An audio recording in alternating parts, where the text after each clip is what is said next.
Hi BizHackers, hope everyone's doing well.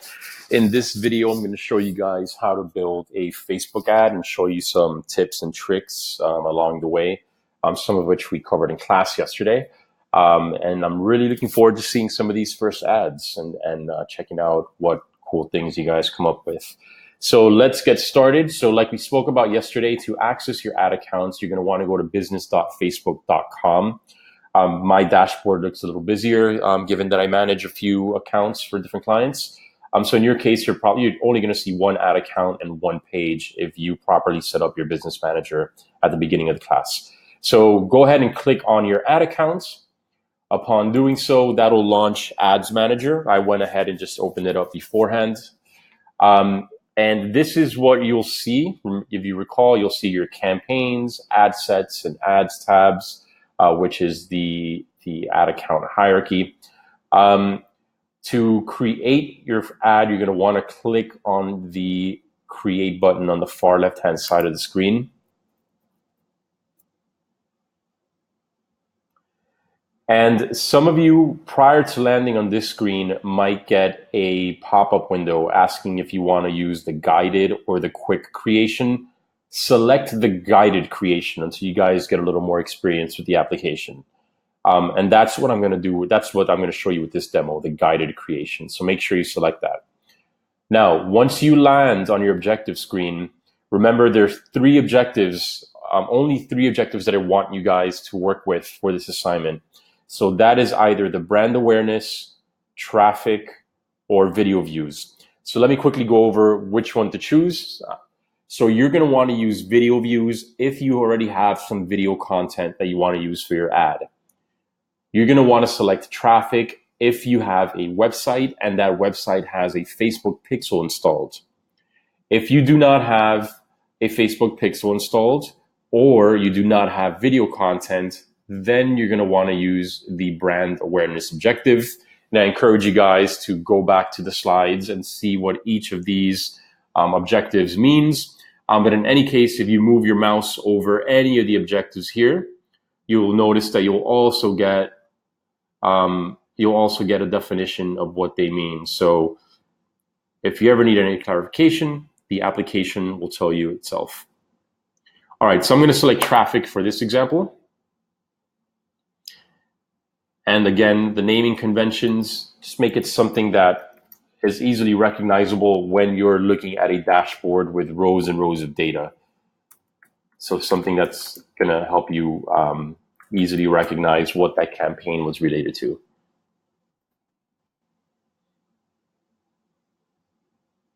As is the case with the ad set, I like to name the ad set after the audience that I'm targeting. And again, only you're going to see this. So this should be something that, like I said before, is going to be easy for you to understand what it is that's in there at a glance when you're looking at a dashboard or a table with lots of rows of numbers and data. So I'm going to, I'll come back to this later. Let's move on with how to create the audience.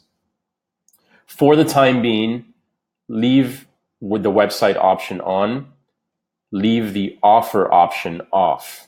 I want you to come straight down to audience and start building your core audience. So you're going to ignore custom audiences.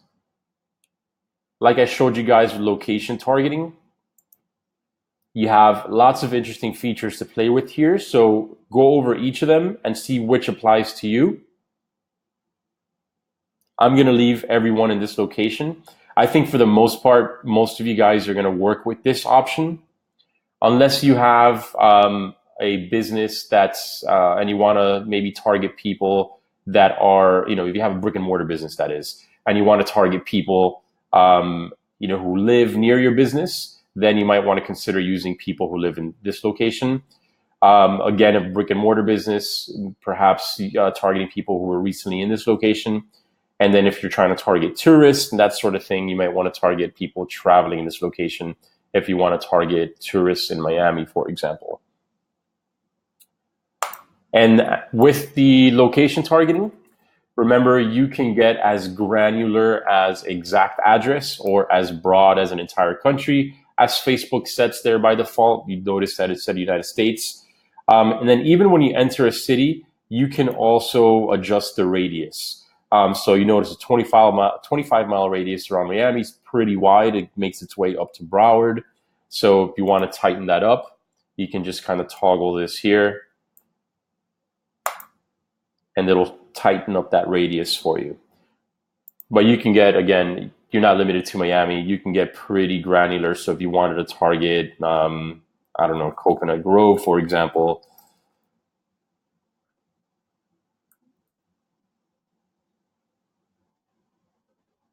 All right, maybe that one didn't work. Yeah, it's kind of hard. You got to play with it sometimes.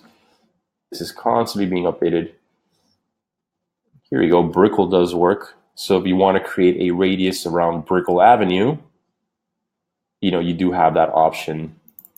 If you wanted to create a radius around Coral Gables, you have that option as well. So you're not limited to just Miami. You can try to play with it, type some of the cities, municipalities, and see if those appear in there as well. But if not, you can do it with zip code. You can do it with exact address. Kind of play with it and see what works for you. These next two are pretty straightforward. So you want to. A great question that was made in class yesterday was whether you should enter, age range and gender based on some of your research by using the Facebook Audience Insights tool, and most definitely. So if Audience Insights tells you that your target audience is within a specific age range, then definitely enter that age range here. Now with detailed targeting, excuse me, with detailed targeting, this is, again, where it becomes super powerful. So you can start typing virtually anything here, and Facebook will start to make suggestions based on the keywords or the key terms that you're entering. So if I wanted to, for example, let's suppose that I'll stick to the example from yesterday. I am a pet food store. So I want to target people that I know are dog owners. So here we have, you see right off the bat, Facebook gives me dog owners. Okay, so Facebook they're going to do a cleanup of some of their interests and behavior categories. So if you get this little pop-up right here, not to worry, just get rid of it, or you can't actually. So, but it doesn't mean you've done anything wrong. It's just Facebook letting you know that perhaps the targeting criteria that you selected is one that's going to be removed soon. So that kind of came, that's because of the recent Cambridge Analytica scandal. Facebook is I don't know, they're tightening up some of their data management practices, and as a result, some of the targeting criteria might be removed. So in any case, okay, so ignore this if you see it. All right, so I'm targeting dog owners, and I'm targeting dog owners that live in Miami and a 10-mile radius. And again, if you wanted to, if your target audience has a combination of criteria, remember to create that and statement. You want to click on narrow audience. So you're saying that people have to match at least one of the criteria in this box, and they have to also match one of the criteria in this box. Remember, if you add it here, then that means it's going to show it to people who like criteria 1 or criteria 2.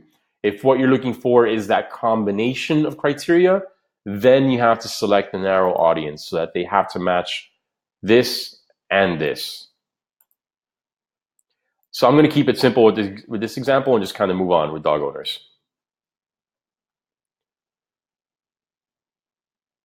All right, so connection type, I would not touch this for the time being. We'll talk about this a little bit later in class. And if you want to save the audience that you just built, this is part of your homework, just click on the Save Audience button down here. And when you click on this, you'll see all the criteria that you've created. and just rename it. It's going to, by default, name it after your name. I'm going to name this audience Dog Owners Miami and save it. And you'll notice now that the audience box is going to be displayed like this since you saved this audience. All right, let's talk about placements. Very, very, very important. Like we spoke about in class yesterday, Facebook wants you to use as many of their new ad placements as possible because their newsfeed is getting pretty crowded. But the newsfeed is by and large the most effective placement on Facebook. So for this assignment, I want you guys to only run your ad on newsfeed. So ignore Facebook's recommendation here and click on Edit Placements. And then here you see the list of all of Facebook's ad placements. We talked about a few of them yesterday. And what I want you to do is just remove, uncheck all of these other placements. Don't run things on Instagram yet. Let's just keep it on the Facebook newsfeed and remove these other placements from Facebook. And we are going to run it exclusively on feeds for this assignment. So leave it only leave this box checked.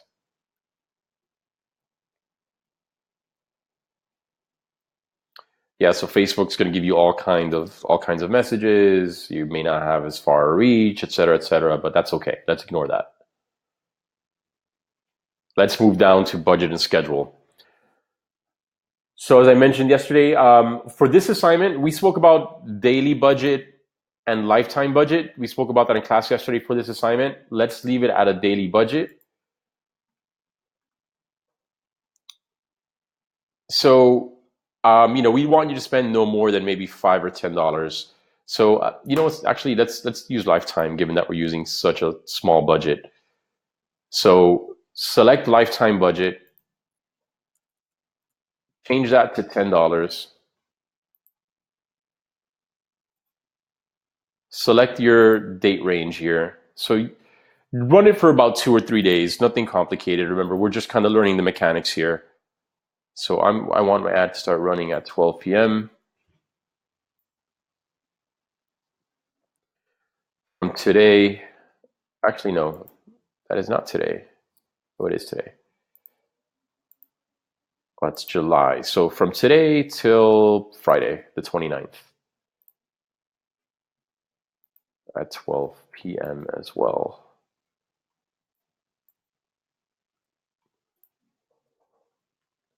So there, my ad's going to run until Friday, June 29th, and I'm going to spend no more than $10. For the time being, you guys, some of these more advanced features, leave them as is. Leave those default settings alone. We can cover this in class in more detail. For this assignment, just ignore it and click continue on the bottom right-hand side. So here is where we create the actual ad. And what I'm doing is, since I manage a few pages, I just kind of want to use one of my dummy accounts, which is this one. In your case, you'll likely only have one option in your drop menu here. Okay, again, naming conventions. Like I've been telling you all along, name the ad after something that you're going to be able to recognize at a glance. Something I like to do is name it name it after the content of the ad. So if I have a video about summertime, I'm going to name it summertime video, and I'm going to put today's date so that I can tell at a glance when that video was launched or when this campaign was launched. So you'll figure it out. You'll figure out a system that works for you. But again, it's free text, but you kind of want to make it super obvious where you're going to recognize it on a very busy dashboard full of data and information. Okay. Add Instagram placements. If you want to add your Instagram account to that, it wouldn't hurt to kind of do that now. Just follow the prompts and follow the steps that Facebook walks you through. And that'll, in the future, once we get into running Instagram ads, then Facebook has already connected your Facebook account to your Instagram account. But let's move on for now. Choosing your ad format. Lots of options here. So I'll quickly kind of run through them. A carousel, if you have multiple videos or static images that you want to use, because you either you have a sequence of steps. Maybe it's you have a story that you want to tell through images, or maybe you have multiple videos that you want to share at once. As long as they're cohesive and just part of cohesive to a single message, then you want to consider using the carousel ad. If not, you have your single image, pretty straightforward. Single video, pretty straightforward. If you have a collection of static images that you want to convert into a video, slideshow is a really great option. It'll sort of do exactly that, create a slideshow of your images, but Facebook is gonna count that is gonna convert that into a video for you. So it's gonna allow you to collect video viewing data, which is really powerful. So pretty cool feature to consider. The last one is a little bit more advanced, but if you want to check it out, especially if you have an e-commerce store, I think it's a really good option.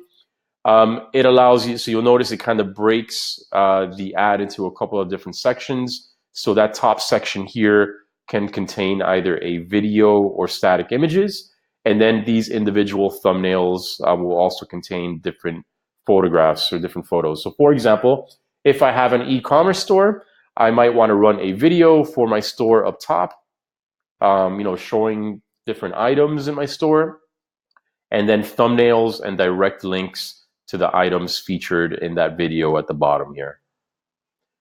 So let's keep it simple.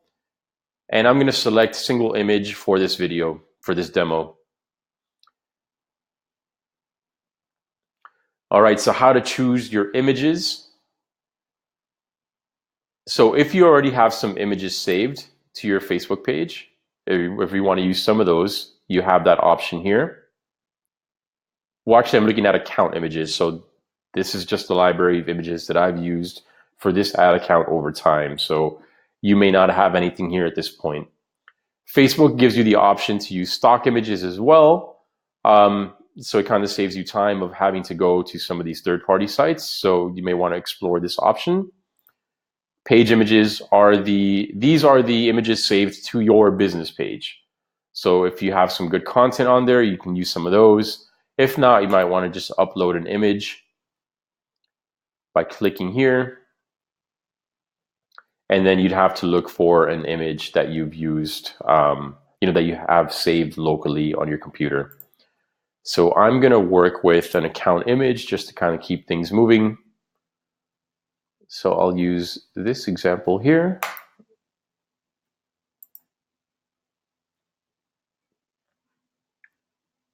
And now you see the image. And as you scroll down, you have a preview window here. So as you're making changes and adding content here on the left-hand side, it's going to be updating in real time here on this preview window. And you're going to see what the ad looks like and how it's going to be displayed. All right. So the text box. So notice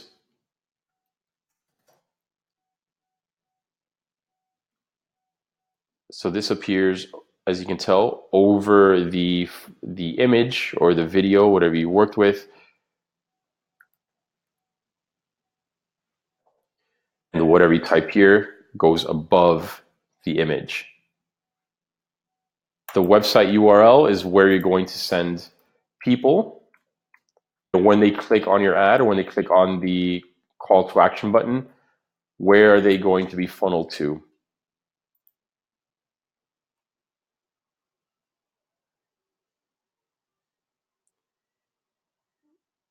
Now, quick tip over here regarding the website URL.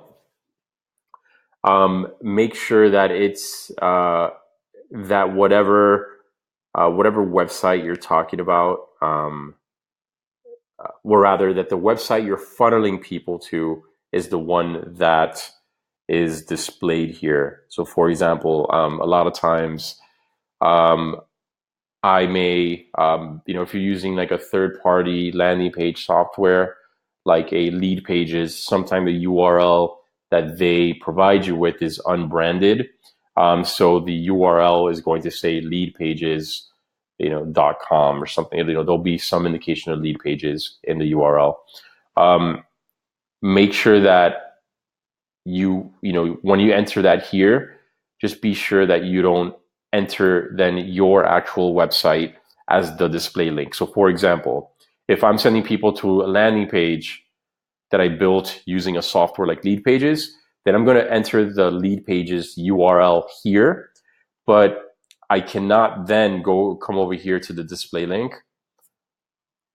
and add a BizHack website because they don't match. So Facebook is very strict about making sure that if the URL that you're displaying and the URL that you're sending people to when they click on your ad, they have to match. If not, they'll reject the ad.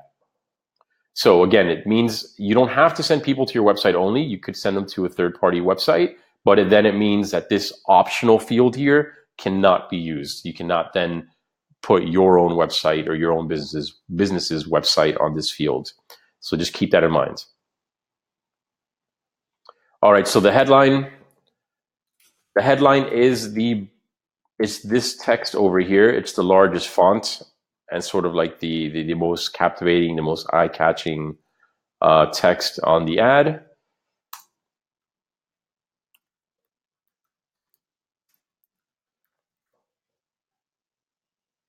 So you really want to make this eye-catching. I'm just going to kind of leave this as is, kind of keep things moving. But you guys get the idea. The headline placement is right here next to the call to action button. And then depending on the objective that you chose, you'll see different kinds of call to action buttons. But you have a whole mess of them here with the traffic objective that we selected. So I think I'll leave the learn more. I like that one.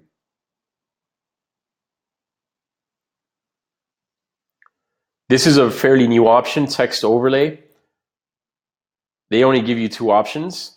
So if you have an e-commerce store and you're offering free shipping, if you select that, oh, actually they do let you edit it. Cool.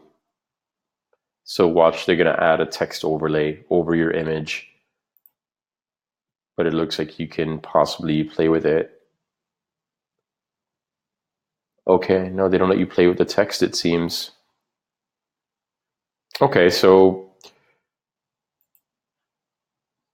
this is probably, it looks like it's, you're kind of limited as to when you can actually use it. So if it applies for you, great, you have that option. If not, just make sure you select no overlay. Some of these other advanced features, I would leave as is. Do not play with it. And this is great. I'm glad I got this warning. So if you're getting this warning, Facebook is letting you know that your ad may have too much text. Remember Facebook's 20% rule. Text cannot occupy more than 20% of your ad image. If not, then you'll get a warning like this saying that the ad may not run or that you might be penalized for it and that it may not get as much reach as it could. So as you can tell here with this one, lots of text, obviously more than 20%. So that's why Facebook is warning me. Remember, you have this option over here, guys. If you go on the hamburger menu,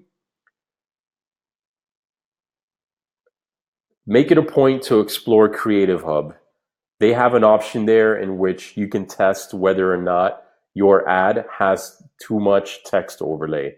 And it'll tell you whether or not it passes the 20% rule or not. So test it out before you go through the motions of building an actual campaign and waste your time with an ad that's just not going to be able to run anyways. So very, very cool feature. Make it a point to explore Creative Hub. And then that is just about it.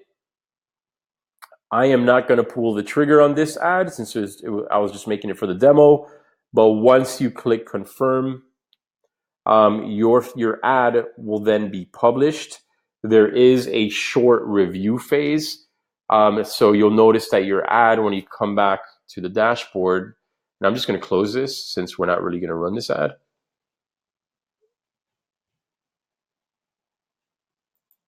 So if I come back to Ads Manager,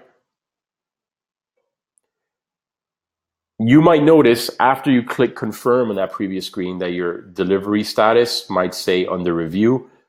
All Facebook ads go through a review process. It's fairly quick. Your ad, if everything checks out okay, your ad will be up and running in a few minutes. So not to worry if you see it there. If it gets stuck in review, then then you might have encountered an issue, in which case I recommend you reach out to one of your coaches. But most often in those cases, the quickest solution, to be quite honest with you, is just to delete the ad and rebuild it and just kind of recreate it. But that's typically due to there might be something wrong with the language that you used, or there might be something wrong with the image that you used. So make it a point to review Facebook's ad policies. That was one of the modules that we assigned last week. But in any case, that is how you create an ad. Just use only the three campaign objectives that we spoke about in class yesterday. So that is it. I am really looking forward to seeing what you guys come up with and checking out all the cool creative ads that you guys create in the next week in class on Monday. So don't forget about office hours on Wednesday as well. I'll see you guys there. Take care.